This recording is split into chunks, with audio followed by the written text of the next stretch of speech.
I don't really know why I'm writing this. Maybe to understand myself or to make sense of the mess I made.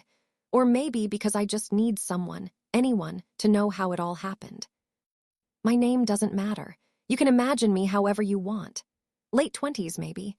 The kind of woman who looks like she's doing fine from the outside, steady job, rent paid on time, decent friends, but has a quiet desperation she hides behind smiles and small talk. I live in a city that never stops moving, but somehow I've been stuck for years. When I met Daniel, I was 26 and exhausted by dating apps, by half-hearted connections that fizzled after a few drinks or a few texts. He was older, 32, maybe, and had this calm, patient energy that made me feel safe. We met through work, not intentionally, just one of those overlap things where two people end up in the same orbit for too long until it feels like fate. He was married. I didn't know at first. I swear I didn't. The ring came off when he was traveling for work, and the wife was better as a friend, and all those quiet explanations that slide down so easily when you want to believe them. By the time I found out, I was already in too deep. He had this way of speaking softly, like every word was meant for me alone. He'd listen, really listen, when I talked about my life, my fears, my family that barely called anymore. He made me feel like I mattered. That's the thing people never tell you about infidelity. It doesn't start with lust. It starts with being seen. Our first kiss happened on a Thursday. We were at a client dinner, too many glasses of wine, a cab ride that went too long. When it happened, I didn't stop him. I remember the moment right after when the world seemed to hold its breath. I knew it was wrong. I also knew I'd do it again. For months, we lived in this strange half-world. I was his secret.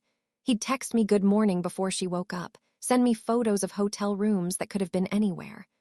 I told myself it didn't matter, that I wasn't in love, that it was just comfort. But then there were the small things, his hand brushing mine in public, the way he'd look at me when he thought no one noticed, and I started to believe there was something real. There's a kind of delusion that comes with loving someone you can't have. You build your whole emotional world out of fragments, a text, a stolen weekend, a memory replayed until it feels solid. I thought I could live like that, half loved, half seen, but I started to come apart. He promised he'd leave her. Of course he did. They always do. And I wanted to believe him even when the timelines kept shifting, after the holidays, after her birthday, after things settled down. Every new excuse carved another hollow inside me. I started sleeping worse, eating less, scrolling through his wife's social media like a masochist. She was beautiful in that effortless way that makes you hate yourself. Smiling, surrounded by friends, unaware, or maybe pretending not to be aware of what was happening behind her back. I told myself she must not love him the way I did, that if she did, he wouldn't have found me. The first time it broke was when she found out. He told me in a whisper over the phone, the kind of panic you can hear in someone's breathing. She'd gone through his messages, saw everything. He said he was sorry, that he loved me, that he needed time. I waited. 2 weeks, then 4, then nothing. One day he just stopped calling. I learned through a mutual acquaintance that he and his wife were working things out. And that was that. No explanation, no closure, just silence where he used to be. The thing about being the other woman is that you become a ghost twice, first to the person you love and then to everyone else. Nobody wants to hear your heartbreak. You were the mistake, the cautionary tale, the villain in someone else's story. I tried to move on. I dated, I smiled, I pretended I'd learned something. But every time someone touched me, I thought of him. Every time I started to care, I pulled away. Months later, I saw him again. It was at a cafe near my office. He looked normal, like nothing had happened. Like we hadn't burned through each other's lives. He smiled, said hello, asked how I was. I wanted to scream. I wanted to tell him that I still dreamt of him, that I still hated myself for loving him. But I just said, I'm fine. He told me they'd had a baby. He showed me a photo, his face glowing with pride. I smiled. I congratulated him. And then I excused myself and cried in the bathroom until I couldn't breathe. That was the day something broke for good. Not in a tragic, cinematic way, just quietly. I realized I wasn't crying for him anymore. I was crying for me. For the years I spent waiting for someone who had already chosen someone else. For the girl who thought love meant self-erasure. For the woman who'd mistaken secrecy for intimacy. It took me a long time to forgive myself, to stop rewriting the story in my head, trying to make it noble or tragic or meaningful. It was messy and selfish and human.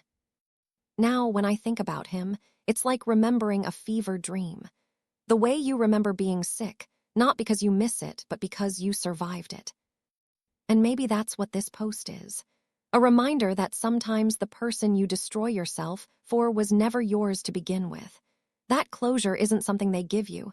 It's something you take back when you finally stop waiting. So yeah, he cheated, I helped him, we both lost something, but I found something too. Myself, maybe, or at least the beginning of her. After that day in the cafe, I disappeared for a while. Not from the world exactly, but from myself. I stopped doing the things that made me feel like me.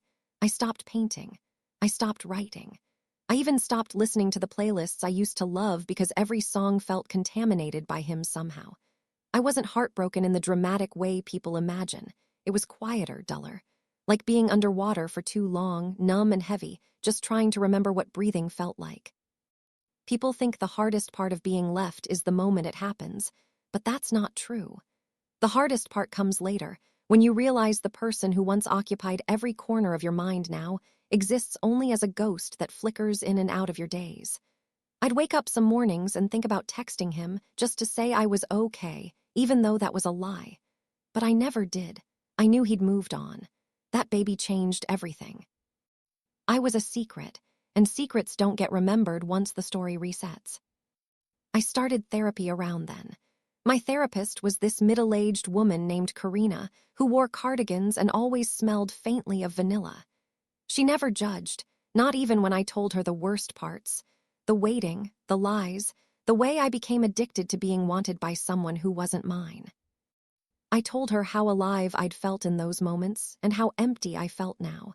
She said something I've never forgotten. You confused intensity with intimacy. They're not the same thing. That line stayed with me for months. It echoed in my head when I'd scroll through dating apps and swipe left on everyone, when I'd start to feel that itch to chase something that burned fast and bright. I realized I didn't know how to exist in calmness. Stillness scared me because it left room for the thoughts I tried to outrun. A year later, I met Alex. It wasn't like with Daniel. There was no electricity, no forbidden rush. Alex was kind, in that steady, unassuming way that felt foreign at first. He worked in architecture, loved hiking, and made terrible coffee but excellent pancakes. When he asked me out, I said yes mostly because I wanted to see if I could still say yes. For months, it felt like learning a new language. He was transparent, almost painfully so. If he was running late, he told me why. If something upset him, he said it. I wasn't used to that. I kept waiting for the twist, the secret, the half-truth. I'd catch myself checking his phone screen when it lit up, bracing for a name that never came. Once, I even asked him outright if he was seeing anyone else. He laughed, not cruelly, just softly, and said, "No, I'm not. But if you ever need to look through my phone to feel safe, you can." That broke me a little, not because I wanted to check, but because he offered. I wish I could say I immediately fell in love with him, but I didn't. Love didn't happen in a single, cinematic moment this time. It came slowly, through small, ordinary gestures. The way he always refilled my water glass without asking. How he never interrupted when I talked. How he looked at me like he saw who I'd been, who I was, and didn't try to fix or change either version. And yet, part of me resisted. There's a strange comfort in chaos once you've lived in it too long. I'd catch myself picking fights over nothing, pulling back when things got too good. One night, after I accused him of being too distant for forgetting to text during a meeting, he just sighed and said, "You're not fighting me, you're fighting your past." That night, I cried in his arms, not because of him, but because I finally realized how much of me was still stuck in what Daniel had done. How much of my worth I'd tied to being chosen. Over time, something softened. I started to trust again, inch by inch. We moved in together after 2 years. The first night in our new place, I unpacked a box of old journals I hadn't opened in years. One of them was from the time I was with Daniel. I almost threw it out, but instead I sat on the floor, reading the words of a woman who sounded both familiar and foreign. The way she begged for scraps of affection. The way she mistook pain for passion. I cried for her, not out of pity, but out of forgiveness. Alex found me there, sitting cross-legged on the floor, surrounded by pieces of my old life. He didn't ask questions. He just sat behind me, wrapped his arms around my shoulders and said, "You don't have to carry all of it." It's strange how healing doesn't happen all at once. It sneaks up on you. One day you realize you're not checking your phone every hour. You're not rehearsing conversations you'll never have. You're just living, breathing, existing without waiting for the next heartbreak. I married Alex 3 years later. It was a small ceremony, 20 people, soft music, city lights glowing through the windows. No grand declarations, just quiet promises that felt real. When he said, "I do," I believed him in a way I never could have believed anyone before, because I finally believed myself. Sometimes, when I lie next to him at night, I still think about Daniel, not in longing but in gratitude. For the lessons, the scars, the brokenness that forced me to rebuild. He taught me what I didn't want. Alex taught me what I deserved. And maybe that's the truest thing about love. It doesn't erase the hurt that came before, it just teaches you to live alongside it, softer this time. If you told me back then that I'd ever find peace, I would have laughed. I thought I'd be haunted forever. But now, in this quiet apartment, with someone who loves me without conditions, I know peace isn't loud. It's not a grand revelation.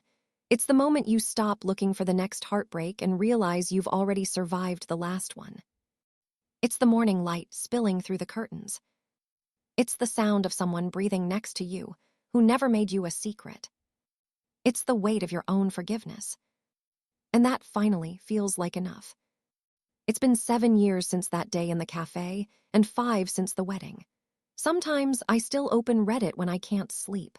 I scroll through the relationship threads, the confessions, the heartbreaks, the raw honesty that only anonymity allows, and I see echoes of myself everywhere. The late-night posts written between tears, the ones begging strangers for advice, the ones where people try to make sense of the inexplicable.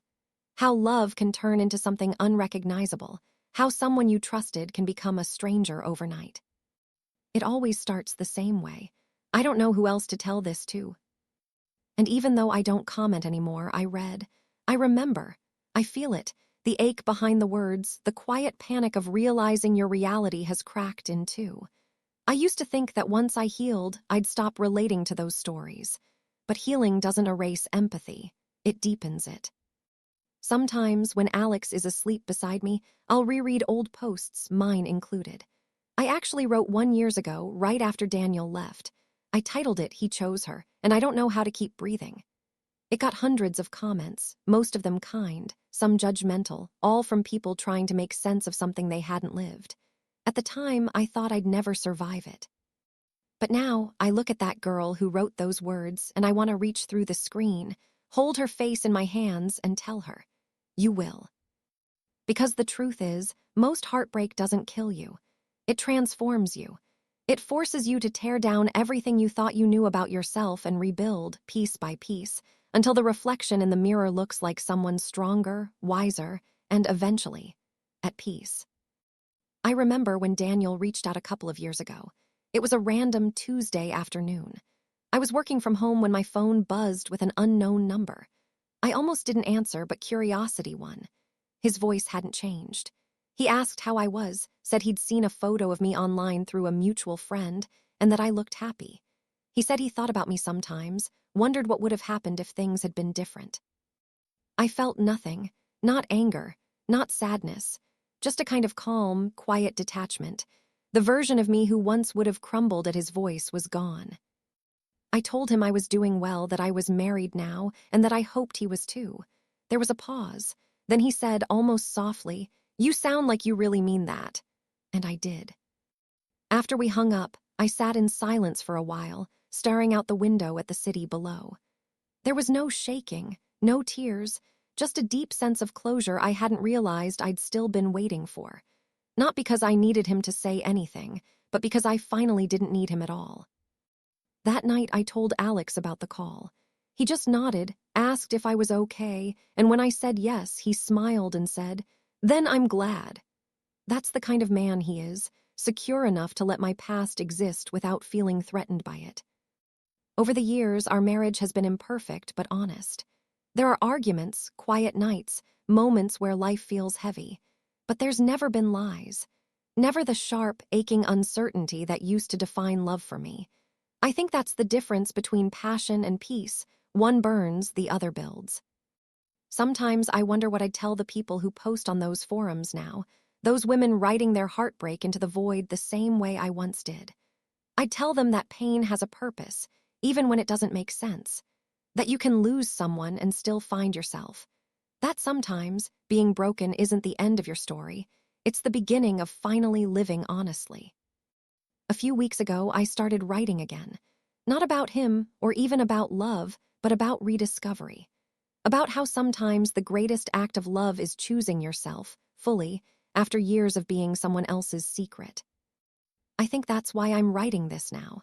Maybe someone will read it at 3 in the morning, like I used to, clutching their phone, trying to understand how to move forward after being betrayed. Maybe she'll see herself in my words. If that's you, if you're reading this with your heart cracked open and your trust in pieces, I want you to know something. You are not unlovable because of what someone did to you. Their betrayal is not a reflection of your worth. You will rebuild. You will laugh again deeply one day when you least expect it. And one morning, you'll wake up beside someone, or maybe alone, and realize that peace has finally replaced the ache. That you've stopped waiting for apologies, for closure, for someone else to define you. You'll make your own closure. You'll forgive, not for them, but for yourself. And then, one quiet morning, you'll look in the mirror and realize you're free. I know because I did. I used to think love had to hurt to feel real. Now I know love is the quiet certainty that you're safe. It's the soft laughter over breakfast. It's being known completely and still chosen, not in secret, but out loud. Maybe that's all I ever wanted. And maybe, after everything, that's what I finally found. I think what surprises me most, sitting here tonight with a glass of wine and the city humming outside my window, is how quiet healing actually is. You imagine it as this cinematic thing, tears in the rain, grand moments of realization, maybe even a montage of rediscovery. But it's not like that. It's smaller, softer. It's the sound of the kettle boiling in the morning when you realize you didn't think of him for the first time in months. It's laughing at something stupid your coworker said and realizing you didn't have to force it. It's walking home alone on a cool evening and not feeling lonely, just present. There was a time when I didn't think I'd ever get here. I used to replay every word, every lie, every version of him that I had tried to love. I'd scroll through photos until my eyes burned. I'd wake up at 2 a.m., heart racing, convinced I could somehow rewrite the past if I just thought about it hard enough. That's the part no one tells you, that heartbreak isn't one big explosion. It's 1,000 small echoes that follow you everywhere until, eventually, they fade. I spent years trying to understand why he did it, why he chose someone else, why I wasn't enough. I twisted myself into explanations that made him kinder and me smaller. But none of it made sense until one day it just didn't have to anymore. Some people betray you because they can't face themselves. Some people leave because staying would mean growing up. And some people just aren't capable of the love you were offering. That realization didn't come all at once. It was gradual, like the way light creeps across a room in the morning, slow, steady, inevitable. I started to see that the woman I was back then deserved better than the kind of love that asked her to beg for crumbs. And once you see that, truly see it, there's no going back. Sometimes I still think about the younger version of me, the girl who thought love was supposed to be dramatic, painful, consuming. She'd laugh at the idea of this life I have now, quiet, steady, maybe even boring by her standards. But it's real, and it's mine. I met someone new a while ago, not in a whirlwind or some cinematic twist of fate, just a simple, ordinary meeting at a friend's dinner party. He asked about my work. He listened. He didn't make me feel like I had to earn his attention. For the first time, love didn't feel like walking on a tightrope. It felt like standing on solid ground. But here, the truth, even now when things are good, I sometimes catch myself waiting for the other shoe to drop. That's what betrayal does. It leaves a residue, a quiet hum of distrust that takes years to silence. I don't think it ever goes away completely. You just learn to live with it. You learn to remind yourself that this is different, that you are different. A few months ago, I ran into my ex. It wasn't planned, just one of those cruel coincidences life throws at you. He looked older, tired maybe. We exchanged the kind of polite conversation that two people who once shared everything now have to force. He said he was sorry again, though not for anything specific. I nodded, smiled, and told him I forgave him. It wasn't a performance. It wasn't even for him. I said it because I finally meant it. When I walked away, there was no cinematic music, no dramatic closure, just a kind of quiet that felt like peace. That's when I realized that closure doesn't come from someone else's apology. It comes from deciding you no longer want to carry their ghost around. And that's what I've done. Sometimes, on nights like this, I'll open my old journals, the ones filled with letters I never sent, apologies I never received, promises I never should have believed. I read them not to mourn, but to remember how far I've come. That version of me, desperate, heartbroken, afraid, she got me here. She kept going when it felt impossible. She built this life I now get to live. If you had told me back then that I would sit here one day, content, writing about it like a distant memory, I wouldn't have believed you. But that's the beauty of time, it does what you can't. It softens, reshapes, heals.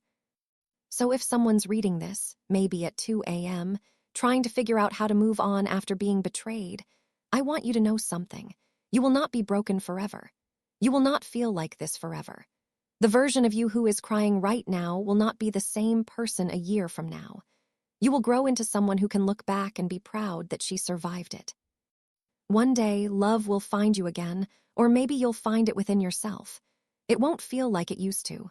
It'll be quieter, steadier, kinder. It won't demand all your oxygen just to keep burning. It'll feel like breathing. And when that day comes, you'll understand that what you went through wasn't for nothing.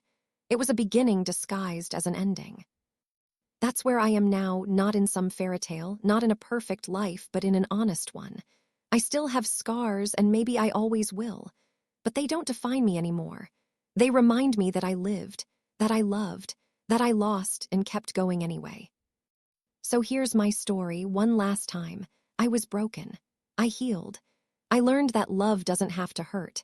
And I learned that even when it does, you can come back from it stronger, softer, and still open to the world. And maybe that's the most beautiful kind of ending there, is not the one where you get everything you thought you wanted, but the one where you finally become the person you were always meant to be.